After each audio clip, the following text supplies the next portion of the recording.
Hey, mate, it's Anzac Day this weekend. Yay. Why don't we jump in the car and go and steal some soldier settlement land from the farmers? Wow, you just sound like Jacinta Allen. You weirdo. 3, 2, 1. So it's Anzac Day this coming Saturday, mate. Yep. A day of remembrance, a day of commemoration, a day of solemn reflection. A day to pause and think about the sacrifices our forefathers made so that we can live the lives that we're so privileged to live, mate. Yep. Yep, because they did it for us. Agreed. Without that, we could be speaking another language. We'd be speaking Japanese. Exactly right. Before we tell a story, though, please like and share this video. 25% of all revenue we raise from YouTube for AdSense will be donated to Farmers Fight Back from this video to assist their fight against the tyranny of this government and their grubby land grab. To be crystal clear, we receive about $1 for every 200 views. We don't get paid that well. So the more views we get, the more we can help them out. We want to raise as much as we can for Ben and the team. So please share and like so that we can give back to Farmers Fight Back. This week, we've heard from many farmers, mate. Some of whom are facing off against the Victorian government and VicGrid as they attempt to access land to carry out their environmental surveys. This is a precursor to their land being compulsorily acquired to facilitate VNI West project, transmission towers and lines through Victoria and through New South Wales. These are the same environmental and effect studies that can now be brushed aside by the government, thanks to their change in legislation, allowing land to be acquired without reference to these studies at all. So nice that they can just, if anything stands in their way, they can just make a new law and go, yep, the old one, Yep. you have no rights now. We can do whatever we want. Just and change the rules. Push on through. Yep. Just change the rules, mate. Who holds them accountable, mate? Hopefully, people will hold them accountable later this year, mate. Well, we can only hope, mate. We can. But there's too many blindies out there that can't see. They can't see what's going on. Maybe by then we'll be really popular and our voice will get out. Now, for those of you who are thinking it's just transmission lines, get over it, consider this. One farmer will have just over 10 kilometres of transmission lines through his cropping farm, right?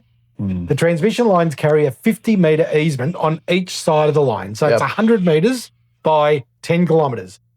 No cropping can occur on this land. So he's losing that land. Yep. That is now government property, okay? So 10 kilometres of transmission lines equates to 250 acres of his land that he's lost. Unusable. Yep. Then there's the restrictions and regulations around what can and can't be driven under the line so that he can get to the other side of his property. I thought they were 85 metres tall. They are, mate, but anything over, in some cases, 3 metres and in other cases up to 5 metres are allowed under the transmission lines, but nothing above that. Why? So there's they might interfere with the transmission lines. But they're like 80 metres above that. Well, they are where the tower is, but then they sag down and I don't know how low they'd get. It wouldn't get any lower than 50 or 60 metres, you wouldn't have thought. But it's just a ridiculous... It's a ridiculous stipulation, isn't it? Exactly right.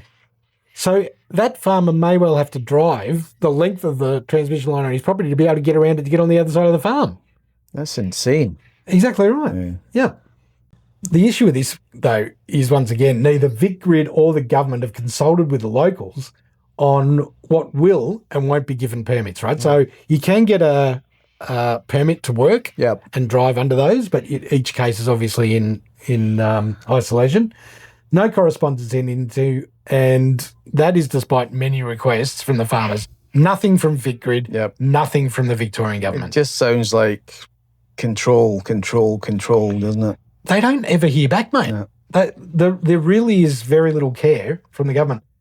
If you think this is a one-off case, we can put this conversation on repeat many times over. We have heard this conversation over and over again. No consultation, no communication, no care, no compassion, just heartless rulers imposing their rules and their ideology onto everybody else, mate. And definitely surrounded by fibs and very little Transparency. Exactly right. So you take a step back just for a second and think about what's going on this week. The big picture is far more heartless. This is cropping week, mate. Last week and this week is all about cropping. And cropping is not 9 to 5 or 6 till 3. Cropping is 24/7. This machinery is running all day, every day. The farmers are up doing crazy hours. There's farmers we know that work 21, 22 hours a day. So what happens then? There's very little diesel around for these big fertilizer. machines. There's now, I mean, does that mean they don't do it this year?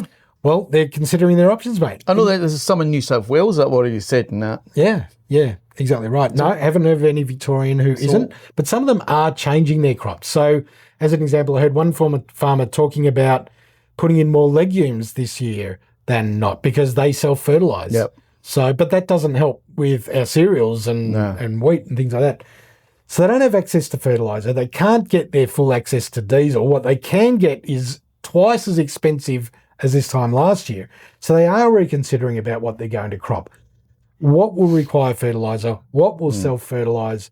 And in particular, what crop could return a profit this year? And it's changing the landscape of farming through Victoria. Yep. Not for this year, but for next. All of that in the same week as VicGrid are trying to get onto their properties. Yeah, these guys are flat knacker and they got to stand at their gates to stop them these getting through. weasels coming on. Yep. Such a kick in the teeth for farmers, isn't it? In Anzac week, where their forefathers will be rolling in their graves. And then on top of this... Oh, this is worse. On top of this, you read the statements put out by our two major supermarkets. Woolworths stated this week that they aren't interested in paying more for fresh food than they have been. They state that while in an environment where Aussie families are facing rapidly increasing costs of living pressures, retailers have a responsibility to reduce the full impact on shoppers. What a pack of wankers. Exactly right. Coles, when asked for comment, stated that they remain committed to providing value to their customers. That can only be at the expense of something. Of something. And what is that something? Farmers. Of course it is. Yeah. Do you reckon the oil companies, who are making an extra $30 million an hour at the moment because their prices have gone up so much, do you think they're sitting back and saying, oh, we'd better give the farmers a discount because the supermarkets aren't going to help them out in the distribution of the food? No. Nah. Do you think they could care less? They don't give a shit. Coles and Woolies are more worried about their shareholders than they are about their customers or their suppliers. Let's be honest. This isn't about customers. I am going to make it I'm going to try my hardest to find somewhere else to get some different food. I don't want to use them if I can get out. If I can get out from under them, I will. Let's be completely honest. It's not too hard for us because we don't have a Coles or a Woolies anywhere near us. Yeah, well, not in our town anyway. You do have to travel there. Yeah, so. 20 minutes at least to the nearest supermarket. We've got an IGA, but it's not exactly a supermarket, is it? So all this is happening at a time where a farmer should be on top of the world, right? They've had great rains, soil's in terrific condition. This should be the best season of cropping for Victoria for years. And they're taking it from all directions. Yeah. It's an absolute disgrace. And when your government should be the ones that are actually try like give you a leg up. Yeah. And they're the ones that are shafting you. Yeah. It's like, what do you do, eh? How heartless is it of this government to go onto the land in Anzac week, cropping week, no fuel, no fertiliser, and add this level of stress, and having not communicated it?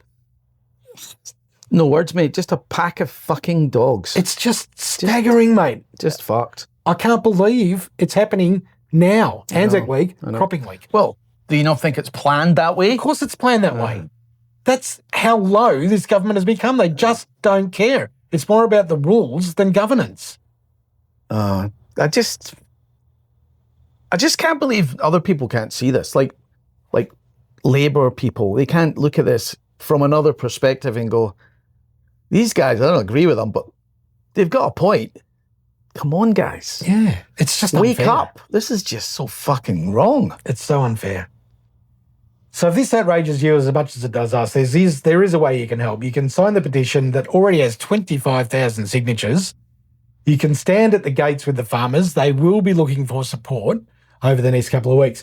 And we are sure, from what we hear, that later in the year you'll be able to stand next to the farmers, next to their tractors, and next to us two bozos, because we're going to be there, on the steps of Parliament to protest how this state is being destroyed. There is something coming, and we are going to be there to help support. Yeah. So check out www.farmersfightback.com. This truly is a grassroots group fighting to protect farmers, food, and our future. Because at the end of the day, if there's no food, Yeah. we're stuffed, mate. Yep. Completely. Yeah. I wish you could turn the camera around and show the people what you did today. You've been shopping, mate. Yeah. Not those bags. After that. Not those. But you're stocking up. Yeah, I'm stocking up. Yep. Yep. Yeah. I Got need to, mate. start. Yeah. And you went, everything will be all right. Yeah, I went, well, I'm stocking up, mate. One of us is an optimist. Yep. Lots of beans. Yep. He'll go, hello, can I borrow a can of peas? Can I have some beans, please? Well, the other one I'll be like, on your bike. Or swap me for some of your eggs. well, yeah, no, that's a good deal. Yeah, we're getting plenty of them at the moment. Whereas you're more realist. Yeah, it would seem. I'm going to buy some chickens this weekend. Are you? Yep. There you go.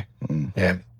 There's nothing better than a real The old chook we've got, we're lucky if we get one egg a week from her. How many are you going to get? Poor thing. Oh, I want to get 3 more. What are you going to do with your one? Because that's not going to go very well. Eh? What are you going to do with your one? That's not going to go so well. What, the old chook? Nah, these will be younger ones. She'll boss them about. Yeah, really? Yeah. Oh, I hope so. Yeah, because they can get a bit nasty. I'm not going to get Isa Browns. Aren't you? Nah, they're a bit aggressive. Right. Yeah, I'm going to get something different.